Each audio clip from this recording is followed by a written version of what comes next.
Let's start. Welcome to the General Studies Counter. Topics covered for UPSC, State PCs, SSC, and others. Today's topic is Indian diaspora. So, in diaspora, we will cover origin of the word, view of different scholar, meaning of the word, characteristic of the diaspora, classification of the diaspora, and another content we will study about Indian diaspora, problem with the term, official definition, why maximum diaspora formation during the colonial period, patterns of the migration, issue of safety of Indian abroad, memorandum of MOU on manpower, social security agreement, e-migrate project, and overseas worker resources center. So, diaspora. Diaspora come into the widespread usage in Jewish case. This happened when scholars in Alexandria assembled to translate the first 5 books of Hebrew Bible into Greek. In the translation of the word, diaspora was described as a condition of the spiritual anguish accompanying the dispersal of Jews by an angry God. The Lord will cause you to be defeated before your enemies. You will come of them from one direction, but flee from them in 7 directions. You will become a thing of horror in whichever kingdom you lie. The term diaspora is defined from the Greek word dia and spiro. The literal meaning of the word is scattering or dispersal.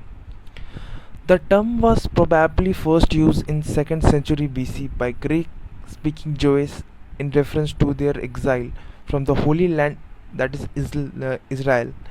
In this context, the term referred to the situation in which number of the communities sharing a common national, religious, and ethnic identity exist upon from a common homeland, and the term also implies that over time the communication maintain their distinctive identity despite their existence as the distinctive minority living in a host society. A diaspora community avoid assimilative in host society and may employ a number of techniques to do so. The techniques are continued identification and interaction with his homeland. This is important. Second, use specific language. This is also important. Maintenance of their residence in a communal settlement which is separate from the society. Identification with religious system which is different from the host society. Classification of the diaspora. We will study the views of the different scholars. In the 20th centuries, due to the globalization, recolonization, and the revolution in information technology, there were rapid movement of people from one place to the other. This led many other global scattered groups to use the diaspora to describe themselves. It was no longer monopolized by the Jews, as the diaspora concept matured an alternative definition different from approach, and new suggestions from more research started emerging. The debate on qualifying criteria for diaspora continues, with some scholars offering inclusive definition. The Talon view. This was the Talon view that contain immigrant, expatriate, refugee, guest worker, exile community, overseas community, and ethnic community in the domain diaspora. The other scholar led by Mr. Van Heer opposed this view. He was of the opinion that since this word diaspora is associated with the Jews for the last 2000 years, so only those community which will show some of the characteristic trait of the Jewish community will be able to call themselves diaspora. For this, he offered to minimize working definition that included dispersal from original homeland to two or more places. Uh, Next, continue interaction between the homeland and the host society. Third, social, culture, and economic exchange between more and among the communities. And next we will study about the characteristic of diaspora. Scholars have pointed that an important diasporic element is longingness for home. Most of the social scientists agree that few of the following characteristics is crucial to describe the diaspora. First, dispersion from the original homeland to two or more places because of the dispersion may vary from the dramatic experience for work or pursuit of trade. There must be collective, often idealized memory of homeland. In some case, there is a commitment of creating or maintaining the homeland, like Tibetan, Palestinian, Kurd, and etc. etc. A myth of returning home back. This is important, ये बहुत ज़रूरी है, मतलब कि आपके दिमाग में रहना चाहिए कि आप वापस आओगे. Returning back to one's homeland, be it now और इन फ्यूचर, टेम्पररी और permanent.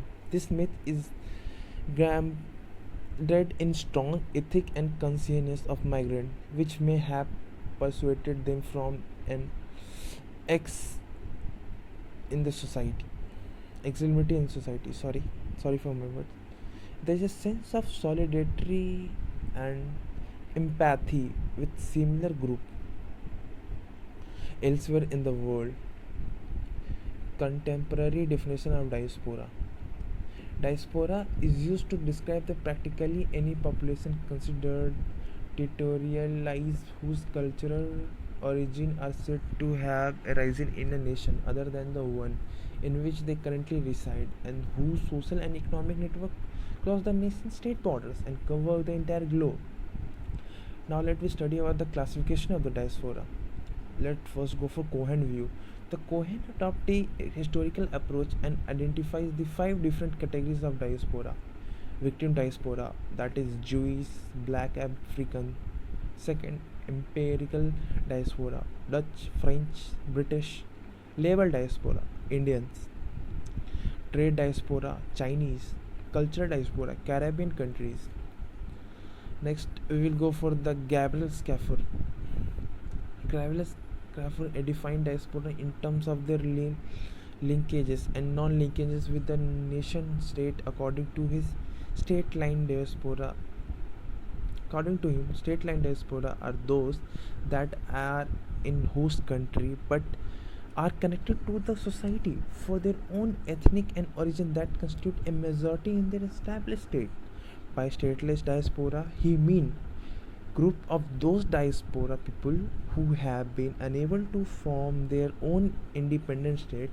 He include in this category group such as Palestine, Tibetan, Sikhs, Kurds, and many other such groups. He also includes such group of people who are complex for they did not even have a distinguished connection of specific geographical space, and those groups are Black Africans. They are borderline cases because in difficult to majority of each diaspora to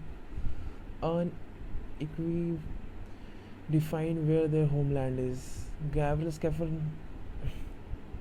also another distinct in term of the relative age of this diaspora. Historical and classical diaspora. Second, modern and recent diaspora. Incipient and the emerging diaspora. Historical and the classical diaspora such as the Indian, Jewish, Chinese, etc. emerged during the Middle Ages now become the link to nations status that are created at much later period. Diaspora formation took place at earlier late and state was born at much later state, and when state was born this diaspora become linked with the state. Second, modern and the recent diaspora. This diaspora was established in 17th century and full-fledged state link. Third, incipient and emerging diaspora. These diaspora have been dominant but have revived. Now they are becoming organized in host country in their homeland. Example, Ukraine and Croatia.